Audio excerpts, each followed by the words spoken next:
it already. Welcome to the Bookshelf Cinema. It's wonderful to see so many people here for the movie. Lots of excitement about this one. And I guess in a way it's kind of bringing together two different wealth institutions. In your institutional garb. I just want to say how pleased I am that we're able to host this screening, the world premiere of Shawney Cohen's film, The Manor. It's a great film, but it's really good. I think it's the right place to host a film of such local interest. And so now please join me in welcoming Shawney Cohen.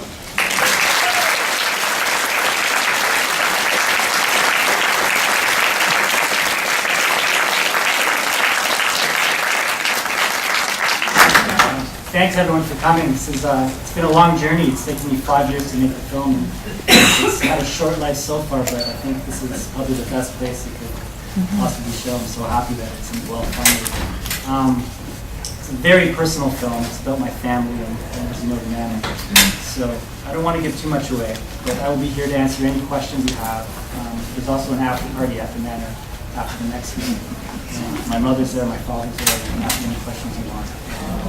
And yeah, that's all I have to say, so enjoy the film.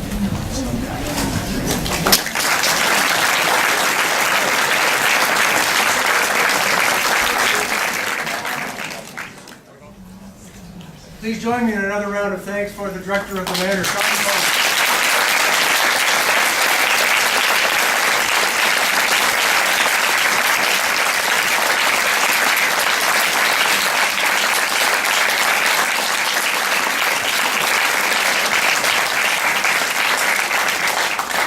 Not a bad movie, huh? We'll open the floor to questions, but since I am closest, I'm going to take first question. Shawney, I'm curious. Your mother and father, integral parts of the movie. They must have seen it, and if so, what's the reaction? So part of my process is not to show anyone any footage until it's done. So it took me a couple years, and I rented a theater in Toronto, showed it to them. It was the longest 80 minutes of my life. Yeah, I mean, it occurred to me that because it's so honest and in your face that I may have pushed the envelope too far and then done some damage to the relationship. But the first thing my speak a little louder, we can't really hear. Sorry, it occurred to me during the process of filming that I may have pushed the envelope too far. But the first thing my mother said to my father after she watched the film was, "Roger, that's exactly you." And it made me feel better because I think I did my best to have the story arcs be as accurate as possible over a 2-year period. So they liked the film, yeah. I'm happy to. Some questions? Yeah. I'm just curious. I thought it was really fascinating that, and I'm just kind of thinking of my own family. I think I don't know if I could ever possibly put myself out there in the raw and my family. And how did you get your family to be okay with having the camera follow you around? Right.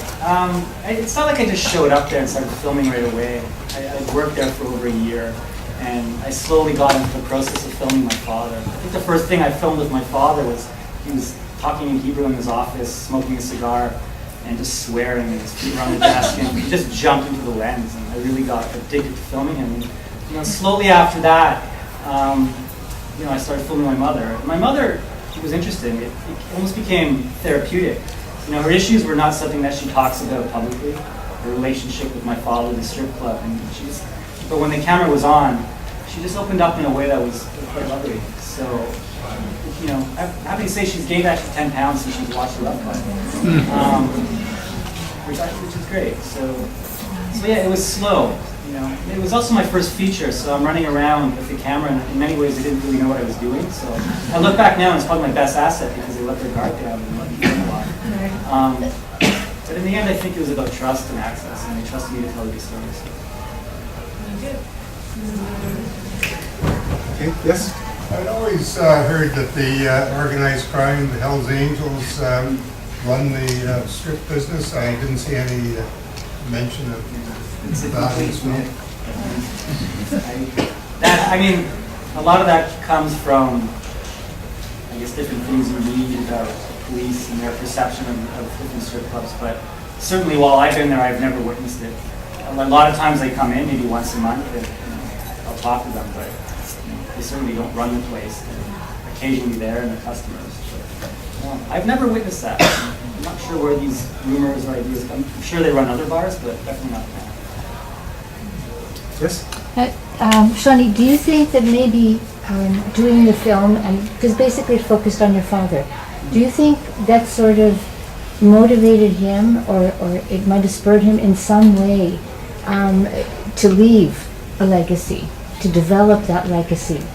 I don't know if the film had much to do with his motivation. I think he's very complex. What I find interesting about my father is he still provides for the family on a daily basis and for the people around him, yet he does this kind of an ethical business. But in the last few years, I've definitely noticed this change. Since he turned 60, he's much more interested in helping homeless people and expanding. Like, he has plans to building put up. That's what I meant, you know, that ultimately, to adapt and to change, but to leave a legacy because I think it's so. being documented. I think he likes the fact that it is being documented. I'm sure he enjoys that a legacy will be left. Yeah, so, that was the question. Yeah. He seemed to have that quality Do you know? outside of the making of the film as well. Right. It wasn't But just... it's pretty new. Like, it's not like he just, this is not something when he started the Manor he was interested in at all. I think, the older he got, the more he was interested in helping. Yeah, I think it was like, it's almost as if he was building the plot. Right. Do you know what I mean? Yeah. Because you said it took 5 years, right? Right. So it gave him all this time to think. Yeah, maybe. And in any case, that was my thought. Okay.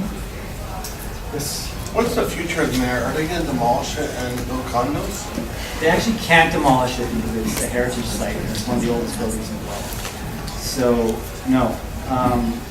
They're discussing what to do with it. I think it'll continue to be a strip club for the next few years or longer. But my father is really interested in developing some type of homeless shelter above and beyond the condos. So I think it's interesting. I think he's had different ideas about how to develop it. I wouldn't be surprised if he decides not to run it in the next few years or what happens with it, but he's definitely changing his ideas about what he wants to do and kind of go in the direction of rentals and helping people. So,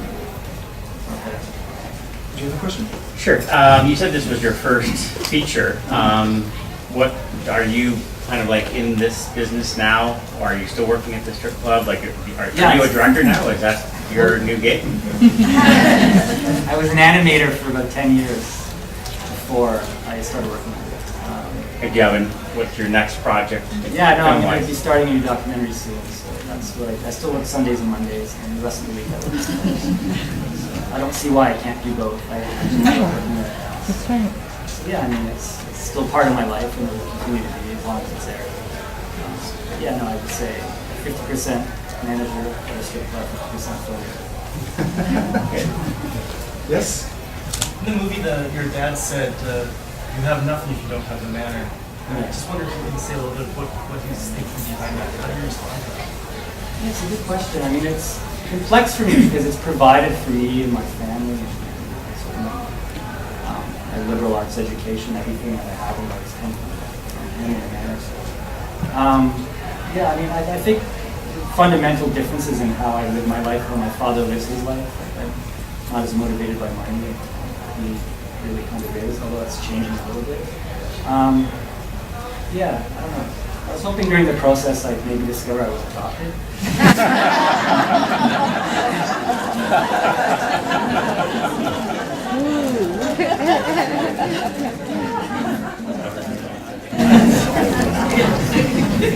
There's a question in the back? So I had a comment and a question. Sure. I thought coming to this movie that we would see a movie about a strip club, but really it was an extremely powerful movie about food. And also, I was wondering if you can give us some insight into your father's, I guess his background, or his early life, because he is an incredible character. So the first part, yeah, no, I didn't want it to be a movie about a strip club. I started off by filming a lot of strippers and some bikers and different people that frequent it. And frankly, the stories kind of bore the shit out of me. So, yeah, no, I just found that my mother's issues and my father's weight issues were just such an interesting juxtaposition against the backdrop of a business that's entirely based on image. So for me, that was the only story. And I really wanted to be, pretty personal, because I've seen movies about strip club DJs and strip clubs, and I didn't want it to be that. I really wanted to be a personal family story. My father's past is interesting. I mean, he grew up in Egypt.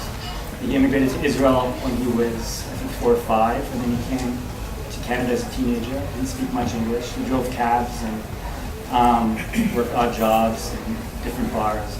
And, so that's his background for sure. This question there? One of the things that stood out for me was when your dad didn't want to pay for your mom's treatment. That sort of really struck me. How did you feel when he said that? I was pissed. Yeah. No, I mean, Like, why I do had you a think lot of he said time. that? Yeah, I had a lot of time to analyze. It's really funny. I look at this film now, and in many ways, this conviction is kind of accurate in a weird way. That, kicking Susan out, and have people tell me like he's actually doing the right thing in his way. And in many ways, as hard as it is for me to admit, he was kind of right about my mother. She decided not to go back to therapy. She didn't want to go back, and I guess. In a hard-nosed way, he just felt like, this is a waste of money, why should I pay for it? It was a complex scene. I mean, I think from my mother's standpoint, she could probably afford it, but she just wanted my father to pay for it, to know that he loved her. But it can be really difficult that way, and stubborn. But, you don't run a strip club for 30 years without having a hard-nosed attitude, and that's kind of what I learned about it. He deals with a lot of shit growing up and working there for 30 years, so he's seen a lot, and not much gets past him. So, that's just how he is. Thank you. Yes? Presented an extraordinarily vulnerable film, and I mean, it's open hot dogs, and what we're seeing is something that's in the past for you. So how do you feel in this sort of post-world for you? Yeah, that's the question. How do I feel about it now? I'm still digesting it. Like, I literally finished it maybe a month and a half ago, so opening hot dogs was ridiculous. No, I mean, just to give you an example, so I'm giving an interview with CBC, and I'm standing there, and it's my first interview, and my mother walks in, and she didn't like my shoes, and we're live, and she's like, Shawney, your shoes, how could you wear those? So, these two, like me as a filmmaker and me as like a strip club manager, these two worlds collided, and it was really scary. But in terms of, I feel like it's been very therapeutic for all of us. For me, more now. I don't know why. I'm analyzing it more now, trying to understand what it means. In many ways, I don't know if I learned that much from the process, but I'm definitely closer with my family.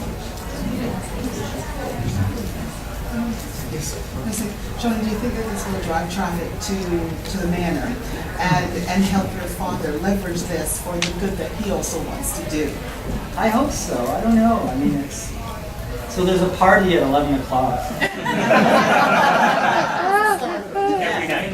My mother is like, I tried to get her not to do this, but she decided to cater it.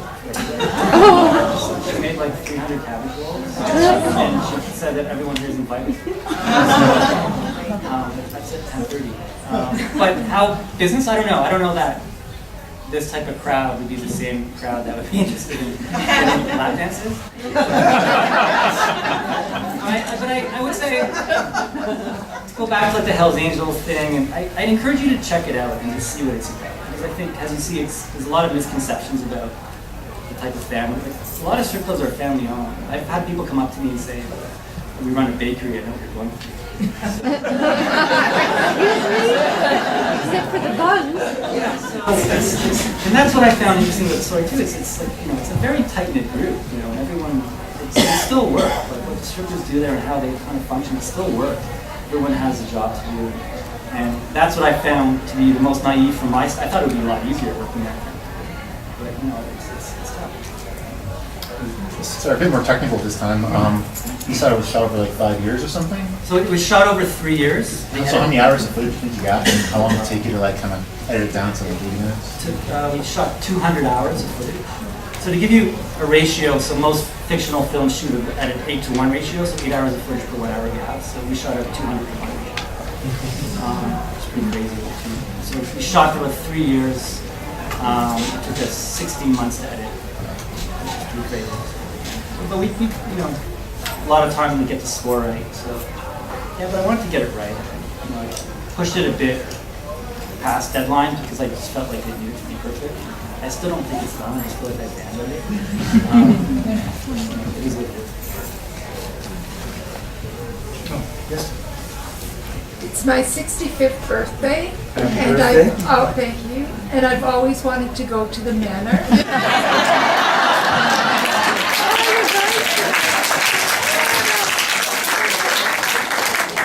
It's a beautiful job. I really think it's a great film. I really do. Thank you. You're welcome. On that note, we have a lot of anxious people who are in the position you were a couple hours ago, waiting to get in. So I'd like to, if I could, thank everyone for coming to the Bookshelf Cinema, and thank Shawney for